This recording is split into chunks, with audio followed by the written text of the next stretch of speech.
గాంధీభవన్లో కాంగ్రెస్ నేత మరి శశిధర్ రెడ్డి మాట్లాడుతున్నారు. ఇప్పుడు లైవ్ చూద్దాం.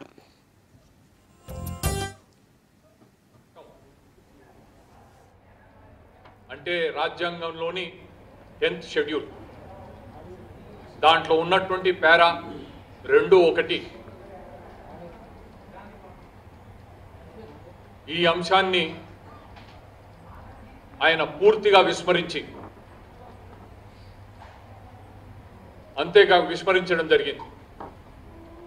అంటే దాంట్లో పేర్కొన్నది ఏమిటంటే 10th షెడ్యూల్ పారా 2(1)(a)లో ఎవరైతే ఒక పార్టీ తరఫున ఎన్నికైనటువంటి సభ్యుడు ఆ పార్టీకి ఉద్దేశపూర్వకంగా వాలంటరీగా ఆ పార్టీ సభ్యత్వాన్ని వదులుకున్నటువంటి వ్యక్తి యాంటీ డిఫెక్షన్ లా కింద డిస్క్వాలిఫై అనర్హతకు వేటు వేయడానికి తగిన వ్యక్తి అనేటువంటిది దాంట్లో చెప్పడం జరిగింది. అంతేకాకుండా సుప్రీంకోర్టు కాన్స్టిట్యూషనల్ బెంచ్ గతంలో ఉత్తరప్రదేశ్ సంబంధించినటువంటి ఒక ఎలక్షన్స్ కేసు సంబంధించి రాజేందర్ సింగ్ రాణా వర్సెస్ స్వామి ప్రసాద్ మౌర్య 2007లో ఇచ్చినటువంటి తీర్పులో చాలా స్పష్టంగా పేర్కొనడం జరిగింది. ఏ వ్యక్తి అయినా కూడా 6 నెలలకు మించి అంటే సభ్యుడు కానటువంటి వ్యక్తి ఉభయ సభలు ఎమ్మెల్సీగా ఎమ్మెల్యేగా సభ్యుడు కానటువంటి వ్యక్తి 6 నెలలకు మించి మంత్రిగా ఉండడం రాజ్యాంగానికి వ్యతిరేకం అనేటువంటిది, అన్కాన్స్టిట్యూషనల్ అనేటువంటిది చాలా స్పష్టంగా ఆ ధర్మాసనం సుప్రీంకోర్టు ధర్మాసనం ఇచ్చినటువంటి తీర్పులో పేర్కొనడం కూడా ఈ 2 అంశాలను విస్మరించి రాజ్యాంగాన్ని పరిరక్షించేటువంటి బాధ్యత ఉండేటువంటి గవర్నర్గా పనిచేసేటువంటి వ్యక్తి ఇటు కాన్స్టిట్యూషన్లో ఉన్నటువంటి ప్రొవిజన్స్ కానీ అటు సుప్రీంకోర్టు ధర్మాసనం కూడా చెప్పినటువంటి విషయాలను పూర్తిగా విస్మరించడం జరిగింది.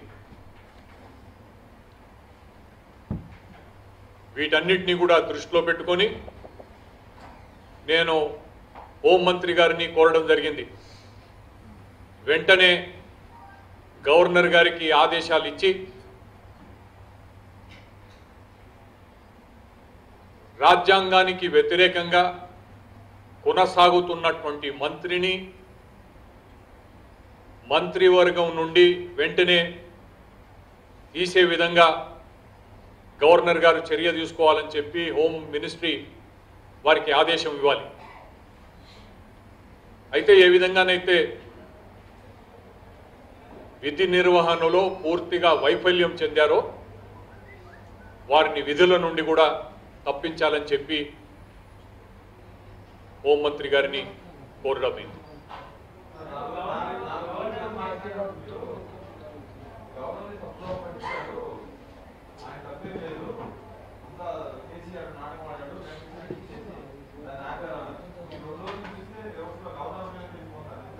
అనుకున్నాను ఆ విధంగా. మళ్ళీ మిగతా విషయాలన్నీ కూడా పరిశీలించి ఇతరులతో కొందరిని ఎక్స్పర్ట్స్తో కూడా మాట్లాడిన తర్వాత బాగా క్లియర్గా అర్థమైనటువంటి విషయం ఏమిటంటే గవర్నర్ ఏ విధంగా పనిచేస్తారనేది బహుశా అందరికన్నా ఎక్కువ ఈరోజు పార్టీలో ఉండేటువంటి వారందరికన్నా ఎక్కువ నాన్నగారిని 5 రాష్ట్రాలకు గవర్నర్గా పనిచేసినటువంటి గతంలో వారు చేసినటువంటిది చాలా దగ్గరగా చూసినటువంటి విషయాన్ని నాకు ఉండేటువంటి అనుభవం, నేను కొంతమందిని మళ్ళీ సంప్రదించాను.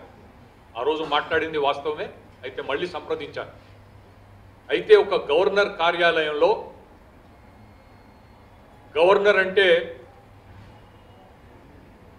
ఈ అన్ని అంశాలను ఖచ్చితంగా పరిశీలించాల్సినటువంటి అవసరం ఉంటుంది. He cannot afford to be misguided by anybody. రాజ్యాంగాన్ని పరిరక్షించడానికి ఏదైనా అవరోధం ఏర్పడుతుందనేటువంటి అనుమానం ఉంటే, అంటే ఆ రోజు నేను అనుకున్నా ముఖ్యమంత్రి గారే తప్పుతో పట్టించారేమో అని. కాదు, governor has to satisfy himself. He cannot take any chances.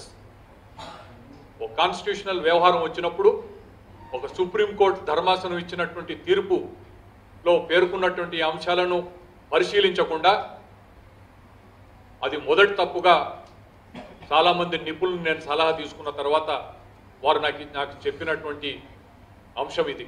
అందుకని గవర్నర్ గారికి నేను లేఖ రాసినప్పుడు ఈ అంశాన్ని ప్రస్తావించడం జరిగింది.